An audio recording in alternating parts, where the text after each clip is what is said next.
Hello guys, आप सबका मेरे यूट्यूब चैनल बीएड एजुकेशन में हार्दिक अभिनंदन है। आप सबको मेरा प्यार भरा नमस्कार। आज का हमारा टॉपिक है बौद्ध दर्शन के 3 मूल सिद्धांत।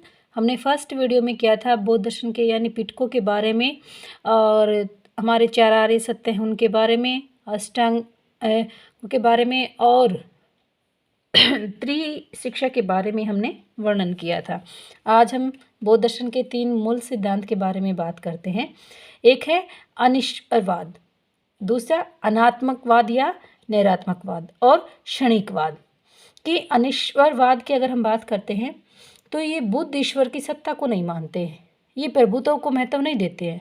कि जैसे वेदों में परमात्मा को महत्व दिया गया है, लेकिन जो बौद्ध दर्शन है वो वेदों को ही नहीं मानता है, उस विचारधारा का खंडन करता है, प्रभुत्व में विश्वास नहीं रखता है। ये नास्तिक दर्शन है, ये ईश्वर की सत्ता को नहीं मानता है, क्योंकि दुनिया प्रतिसंपाद यानी प्रतिसंपाद, इसके बारे में हम आगे चर्चा करेंगे कि उसके नियमों पर चलती है। प्रतिसंपाद अर्थात कारण कार्य की श्रृंखला। इस श्रृंखला के कई चक्कर हैं जिन्हें 2 अंगों में बांटा गया है। अतः इस ब्रह्मांड को कोई चलाने वाला नहीं है। हमें नहीं पता ये कैसे चल रहा है, इसके लिए कौन उत्तरदायी है, कि इसका आरंभ कहाँ से हुआ, इसका अंत कहाँ है, इसके बारे में हम कुछ भी नहीं कह सकते। अनात्मवाद, नैरात्मवाद कहा जाता है इसको। ये बौद्ध धर्म का आत्मा संबंधी सिद्धांत है। इसके अनुसार आत्मा प्रतिरक्षण परिवर्तनशील है, यानी ये कभी भी स्थायी नहीं रहती है, परिवर्तन रहता है। यह एक पंच संबंधों का संघात है, संघात होता है यानी जोड़।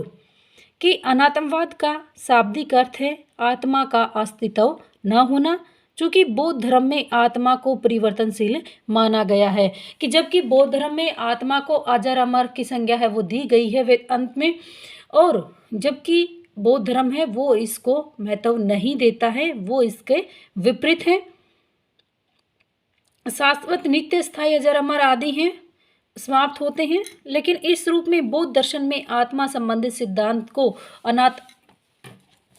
अनात्मकवाद कहा जाता है। क्षणिकवाद कि यह ब्रह्मांड में सब कुछ क्षणिक है और नश्वर है, कुछ भी स्थायी नहीं है। कि जो आज है वो कल नहीं और कल है वो परसों नहीं, यानी कोई भी चीज़ है वो स्थायी नहीं है, परिवर्तनशील है। यानी संसार परिवर्तनशील, परिवर्तन संसार का नियम है, कभी भी ये स्थायी एक जैसा नहीं रहा है। जैसे कि घोड़े, पहिए और पालकी की संगठित रूप को रथ कहते हैं, उन्हें अगर उनमें से अलग करने से रथ का अस्तित्व नहीं है वो माना गया है। कि अगर मान लीजिए पहिए को हटा दिया गया तो भी हम उसको रथ की ही संज्ञा नहीं दे सकते, अगर घोड़े को हटा लिया तो भी वो उसका से, यानी रथ का जो अस्तित्व है वो तीनों के होने से होता है। कि उक्त 3 सिद्धांत पर आधारित ही बौद्ध दर्शन की रचना हुई है। 3 सिद्धांतों पर आगे चलकर सर्ववाद, वैभाषिक, श्रौतांतिक, माध्यमिक, शून्यवाद, योगाचार, विज्ञानवाद और स्वतंत्र योगाचार का दर्शन बढ़ा दिया। इस तरह बौद्ध धर्म के 2 प्रमुख संप्रदायों के कुल 6 उप संप्रदाय बने और इनका केंद्रीय दर्शन है वो रहा। कि प्रतिशत की अगर हम बात करते हैं तो यानी इसमें 12 जो निदान यानी उपचार हैं उनके बारे में बताया गया है। कि ये बौद्ध दर्शन का केंद्रीय सिद्धांत है, ये बौद्ध दर्शन का कारणता यानी कार्य कारण सिद्धांत है। इसके अनुसार जीवन और जगत की प्रत्येक घटना एवं कार्य कारण पर निर्भर रखते हैं। जैसे जन्म हुआ है उसका मरण भी होना है।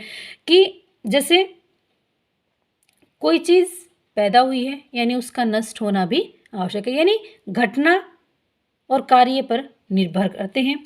कि जैसे अविद्या, अविद्या होता है यानी अज्ञानता, यानी अज्ञान कर्म दुख का कारण है। कि जो मनुष्य अज्ञान है, जिसके अंदर ज्ञान रूपी दीपक प्रज्वलित नहीं है, वो उसका जीवन है वो अंधकार में होता है। कि अगर जो व्यक्ति शिक्षित है तो उसका जीवन है वो ज्ञान रूपी उजालों से प्रज्वलित होता है। कि जिस प्रकार एक बंद कमरे में अंधेरा ही अंधेरा छाया रहता है, ठीक उसी प्रकार से अज्ञानी मनुष्य का जीवन होता है। और अगर उसी बंद कमरे में हम ज्ञान रूपी दीपक की लौ ला दें तो निश्चय ही वो उजियारों से भर जाता है। कि ठीक उसी प्रकार से अविद्या है वो दुखों का कारण है।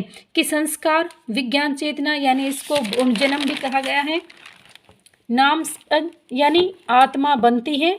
स्पर्श आयंत्र यानी आयतन 6 इंद्रियां हैं। वेदना तृष्णा उपादान इसको इच्छा कहा गया है। भव जन्म ग्रहण करने की प्रवृत्ति। जाति पुनर्जन्मी को भी इच्छा है और मरण को भी। कि पंच स्कंद भी इसमें चर्चा की गई है कि जो पंच स्कंद हैं रूप वेदना विज्ञान संज्ञान और संस्कार कि इनमें से चारों को एक को छोड़कर जो चार हैं कि वेदना संज्ञा विज्ञान और संस्कार इनको नाम है वो कहा गया है। कि इनको क्या कहा गया है? नाम कहा गया है। कि बौद्ध धर्म जो है वो कर्म और पुनर्जन्म को स्वीकार करता है। कि कर्म को महत्व देता है कि मनुष्य जैसा कर्म करेगा वैसा ही फल पाएगा। ये कहते हैं ना कि जब बीज बोए बबूल के तो आम कहाँ से होंगे। कि अगर आपने अच्छे कर्म नहीं किए अपने जीवन में तो आप सुख कैसे प्राप्त कर सकते हो। सुख प्राप्त करने के लिए आपको अच्छे कर्म हैं वो आपको करने होंगे। अच्छा व्यवहार आपको करना होगा तभी आपके जीवन में है वो सुख हो सकता है। कि ये पुनर्जन्म के लिए कर्मों को उत्तरदायित्व मानता है। कि ये कहता है कि एक तो पुनर्जन्म को महत्व देता है और दूसरा कि ये कहता है कि मनुष्य जैसा कर्म करेगा वैसा ही ये फल है वो बोएगा। कि जैसे ये हमने एक डायग्राम बनाया है जो द्वादश निदान है 12 जो उपचार हैं वो इस डायग्राम के द्वारा डिफाइन हो जाते हैं। नेक्स्ट है मध्यम प्रतिपदा। कि मध्यम प्रतिपदा क्या होती है कि ये बौद्ध धर्म का मूल सिद्धांत है कि जो अतिवादी विचारों के मध्य यानी दो अतिवादी विचार। कि जैसे एक तरफ क्या है ये दुख है और एक तरफ सुख है। कि जैसे एक तरफ ये दुख हो गया और एक तरफ सुख, जो इनके बीच का जो रास्ता है जो ये रास्ता है ये जो रास्ता है इसको मध्य प्रतिपदा का नाम है वो दिया गया है या इसको मध्य बीच का मार्ग है वो कहा जाता है इन विचारों को। कि बौद्ध धर्म अतिवादी धर्म नहीं है।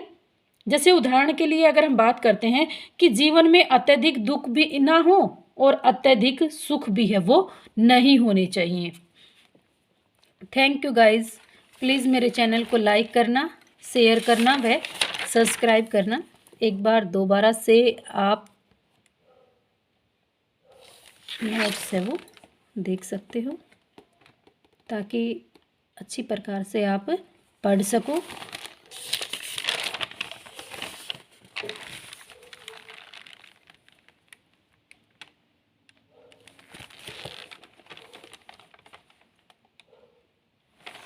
Thank you guys. Next video हमारी जल्दी आ रही है।